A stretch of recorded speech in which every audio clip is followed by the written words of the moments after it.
Не бев запознаен дека он се бави со таа работа, ме разбираш, јас знаев дека на пример он конзумира нешто што конзумира и тоа било све за лична употреба и сега ме разбираш, јас сум знаел само за тоа, не сум знаел за ништо друго.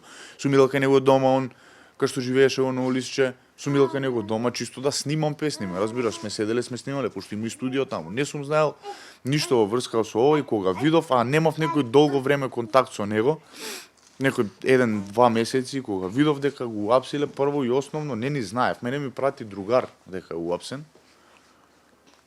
Викам кој е ова, пошто само иницијали имаше на страната на МРВ, тракер ми вика, како викам и си го баш буквално го одврзав оној чвор што ми беше у главата за него, што мислев дека ете тоа било само за негова конзумација и употреба, он имало нешто позади. Меѓутоа секој е невин, дур не се докаже спротивното, така да мислам дека тракер е невин. Ослободете го мојот брат.